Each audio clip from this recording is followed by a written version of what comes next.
छत्तीसगढ़ के पावन भूमि पर धीरेन्द्र कुमार शास्त्री जी की कथा होने वाला हनुमान कथा, जिसका जो कार्यक्रम करा रहे हैं यहाँ पर हमारे राकेश तिवारी से जानते हैं कि कार्यक्रम का मुख्य सीरियल क्या है और ये कार्यक्रम कब है और कहाँ पर होने वाला है। तो हमारे साथ अभी जुड़े हैं सभी।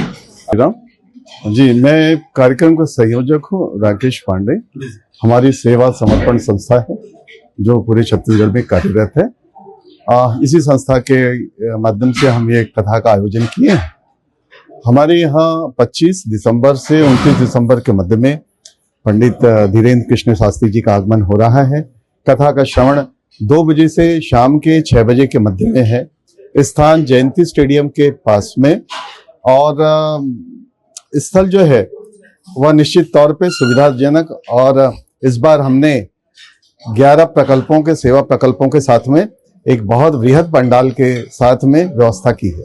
जी सर, जैसे आप देखते हैं कि धीरेन्द्र कुमार शास्त्री जी का जब कथा पंडाल लगता है तो पब्लिक इतनी ज्यादा होती है कि पंडाल भी आपको कम पड़ जाती है, तो वैसे में आपका क्या व्यवस्था है कि लोगों की सुविधा क्या मिलेगी वहाँ पर? जी, हम एलईडी चूंकि टीवी के माध्यम से काफी दूर तक के भी श्रद्धालुओं को कथा का श्रवण हो पाएगा।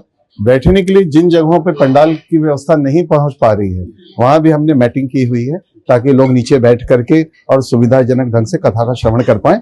स्थल बहुत बड़ा है, इसलिए किसी को असुविधा नहीं होगी, ऐसा अनुमान है। जी, और बाहर से भी लोग वहाँ आते हैं तो वहाँ पे रुकने की कुछ व्यवस्था है रात्रिकालीन, उनके लिए ऐसा कुछ सुविधा?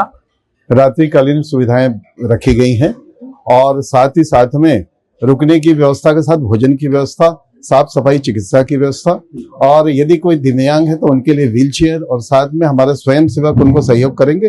व्यवस्था की दृष्टि से हमारे जिला प्रशासन और हमारे स्वयं सेवी सामाजिक संगठनों के माध्यम से पूरी व्यवस्था है। जी, ये तो आपको व्यवस्था रहा सर, लेकिन धीरेन्द्र कुमार शास्त्री जी का जब प्रोग्राम होता है तो प्रशासनिक व्यवस्था भी कहीं ना कहीं आपको सहयोग मिला होगा, तो वैसे पुलिस प्रशासन का व्यवस्था होगा जिसमें लोगों को जैसे कि चोरी वोरी होती है उसके लिए भी कुछ खास व्यवस्था करेंगे सर आप? हमने सीसीटीवी जो है, जो कैमरे हैं, वो कैमरे चारों तरफ कथा स्थल से लेकर के और उसके आसपास के स्थल तक लगाए हुए हैं। हमारे महिला कमांडो के साथ में हमारे स्वयंसेवक इस पर पूरी निगाह रखेंगे और प्रशासन का भरपूर सहयोग मिल रहा है। मैं आपके माध्यम से प्रशासन को भी धन्यवाद देता हूं कि उनके सहयोग से हमारा यह कार्य सुचारू रूप से होगा। तो ये कार्यक्रम का जो समय सीमा रहेगा सर उसके बारे में बता दीजिए, कथा कब से चालू होगा और कितना टाइम तक रहेगा? अटल जी का जन्म दिवस 25 दिसंबर है। उन्होंने हमारे राज्य का निर्माण किया।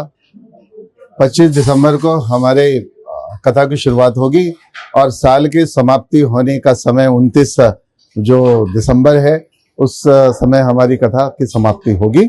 समय 2 बजे से शाम के 6 बजे तक के है। राकेश पांडे जी हमारे साथ रहे और कथा के बारे में थोड़ा बताया। धीरेन्द्र कुमार शास्त्री का जो कथा हमारे उसके समय सीमा के बारे में बताया। ललित कुमार साहू, शाहपुर, छत्तीसगढ़।